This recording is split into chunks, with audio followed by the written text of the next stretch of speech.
به شما دوستان و همراهان گرامی خودم، خیلی خوش اومدید به کانال خودتون شعر و ادب پارسی. در ادامه داستان سیاوش میخوایم در این قسمت، یکی از مهمترین قسمت‌های شاهنامه است، یعنی در آتش رفتن سیاوش برای اثبات بیگناهیش. تا اونجا پیش رفتیم که کاووس‌شاه برای اینکه بفهمه در داستان سودابه و سیاوش کدامشون گناهکارن، تصمیم میگیره با مشاوره موبدان یک آتش خیلی بزرگی در دشت درست کنه و هر کدام از اینا، یعنی سیاوش و سودابه، سالم اومدن بیرون از آتش، یعنی که بیگناهن و هر کدومشون که از بین رفتن گناهکارن. سودابه با این حرف مخالفت میکنه که من اصلا گناهکار نیستم و کسی که باید از آتش عبور کنه سیاوشه، و چون سیاوش هم از خودش مطمئن بوده میگه من از آتش عبور میکنم. حالا در این قسمت میخوایم ادامه داستان رو با هم پی بگیریم در آتش رفتن سیاوش. پراندیشه شد جان کاووس کی، ز فرزند و سودابه شومپی. از این دو یکی گر شود نابکار، از این پس که خواند مرا شهریار. چو فرزند و زن باشدم خون و مغز، کرا پیش بیرون شود کار نغز. همان به که از این زشت اندیشه دل، بشویم کنم چاره دل گسل. چه گفت آن سپهدار نیکو سخن، که با بددلی شهریاری مکن. به دستور فرمود تا ساروان، هیون آرد از دشت 100 کاروان. هیونان به هیزم کشیدن شدند، همه شهر ایران به دیدن شدند. به 100 کاروان اشتر سرخ موی، همی هیزم آورد هر خاشجوی. نهادند هیزم 2 کوه بلند، شمارش گذر کرد بر چون و چند. به دور از 2 فرسنگ هر کس بدید، همی گفت کین است بد را کلید. همی خواست دیدن سر راستی، به کار اندرون کژی و کاستی. چو این داستان سر به سر بشنوی، بهاید تو را گر بدین بگروی. به گیتی به جز پارسا زن مجوی، زن بدکنش خواری آرد به روی.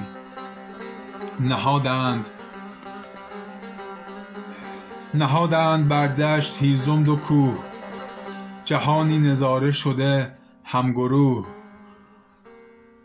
گذر بود چندان که جنگی سوار، میانش به تنگی بکردی گذار. پس آنگه فرمود پرمایه شاه، که بر چوب ریزند نفط سیاه. بیامد 200 مرد آتش فروز، دمیدند گفتی شب آمد به روز. نخستین دمیدن سیه شد ز دود، زبانه برآمد پس دود زود.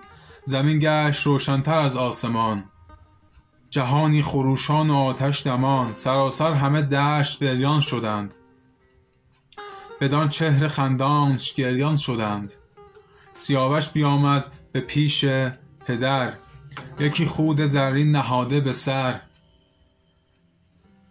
هوشیوار با جامه های سپید، لبی پر ز خنده دلی پر امید.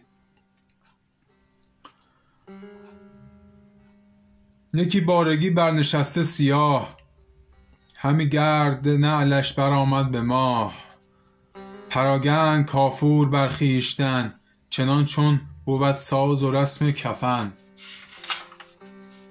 تو گفتی به مینو همی جست راه، نه بر کوه آتش همی رفت شاه. بدانگه که شد پیش کاووس کی، بدانگه که شد پیش کاووس باز. پیاده شد از اسب و بردش نماز.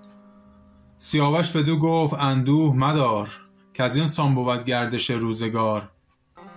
سری پر ز شرم و تباهی مراست، اگر بیگناهم رهایی مراست. ور این دون که زین کار هستم گناه، جهان آفرینم ندارد نگاه. به نیروی یزدان نیکی دهش، از این کوه آتش نیابم تبش. سیاوش آمد به آتش فراز، همی گفت با داور بی نیاز. مرا ده از این کوه آتش گذر، رها کن تنم را ز بند پدر. چوز این گونه بسیار زاری نمود، سیه را برانگیخت برسان دود. خروشی برآمد ز دشت و ز شهر، غم آمد جهان را از آن کار بحر. از آن دشت سودابه آوا شنید، از ایوان به بام آمد آتش بدید. همی خواست کو را بد آید به روی، همی بود جوشان و با گفتگوی. جهانی نهاده به کاووس چشم، زبان پر ز گفتار و دل پر ز خشم. سیاوش سیه را بدان سان بتاخت، تو گفتی که اسبش به آتش بساخت. ز هر سو زبانه همی برکشید، کسی خود و اسب سیاوش ندید. یکی دشت با دیدگان پر ز خون، که تا او کی آید ز آتش برون. ز آتش برون آمد آزاد مرد، ز آتش برون آمد آزاد مرد. لبان پر ز خنده، دو رخ همچو ورد. چو او را بدیدند برخاست او، که آمد ز آتش برون شاه نو. چنان آمد از فوق قبای سوار، که گفتی سمن داشت اندر کنار. اگر آب بودی مگر تر شدی، همی بر تنش جامه بیبر شدی. چو بخشایش پاک یزدان بود، به آتش و باد یکسان بود. چو از کوه آتش به هامون گذشت، خروشیدن آمد ز شهر و ز دشت. سواران لشکر برانگیختند، همه دشت پیشش درم ریختند. یکی شادمانی بودند در جهان، خونیده میان کهان و مهان. همه داد مژده یکی را دگر، که بخشود بر بیگنه دادگر. همی کند سودابه از خشم موی، همی ریخت آب و همی خست روی. چو پیش پدر شد سیاوخش پاک، نه دود و نه آتش نه گرد و نه خاک. فرود آمد از اسب کاووس شاه، پیاده سپهبد پیاده سپاه. سیاوش به پیش جهاندار پاک، بیامد بمالید رخ را به خاک. که از تف آن کوه آتش برست، همه کامه دشمنان کرد پست. بدو گفت شاه ای دلیر جوان، که پاکیزه تخمی و روشن روان. چنانی که از مادر پارسا، بزاید شوی بر جهان پادشاه. سیاوخش را تنگ در بر گرفت، ز کردار بد پوزش اندر گرفت.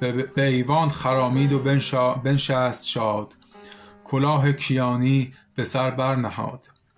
می آورد و رامشگران را بخواند، همه کامها با سیاوش براند. 3 روز اندر آن سور می در کشید، نبود بر در گنج بند و کلید. دوستان بریم یه موری داشته باشیم تا اونجا که خوندیم. تا اونجا پیش رفتیم که بعد از اینکه آتش خیلی بزرگی در دشت درست شد، سیاوش تصمیم میگیره که از آتش عبور کنه. بعد از اینکه سیاوش هم و همراه با اسبش از آتش عبور میکنند، دیگه هیچ اثری از خودش و اسبش نبوده و تمام مردمی که داشتن اون صحنه رو میدیدند و خود کاووس شاه خیلی غمگین و ناراحت میشن، چون فکر میکنن که سیاوش از بین رفته و در اون آتش سوخته. بعد از مدتی که میگذره، سیاوش به همراه اسبش از آتش خارج میشند و کل مردمی که داشتن اون صحنه رو میدیدند، به خصوص کاووس شاه، خیلی خوشحال میشه و میاد و سیاوش رو در آغوش میگیره. و در مقابل سودابه وقتی این صحنه رو میبینه و میبینه که سیاوش از آتش میاد بیرون و بیگناهی ثابت میشه، خیلی خشمگین میشه و موهای سرش رو از ناراحتی میکشه. داستان خیلی عجیبیه، داستان بیگناهی سیاوش و عبورش از آتش. تو این داستان ما همه چیز داشتیم: شهوترانی سودابه، نقشه های شومی که بر علیه سیاوش برای تخریب شخصیتش استفاده کرد، وفاداری سیاوش به شاه و اینکه به سودابه دست درازی نکرد و وفادار موند، و در آخر هم بیگناهیش که ثابت شد بیگناهه و خداوند همراهش بود. در این داستان همه چی داشتیم و به نظر من یکی از مهمترین قسمت‌های شاهنامه است که من انتخاب کردم برای شروع. امیدوارم که شما هم از این داستان لذت برده باشید. و اگه دوست داشتید کانال من سابسکرایب کنید، لطفی کنید که بتونیم کنار هم در قسمت‌های بعدی بتونیم داستان‌های بیشتری از شاهنامه رو کنار هم بخونیم. خیلی لطف کردید که کنارم بودید و تا دیدار بعدی، خدا یار و نگهدارتون.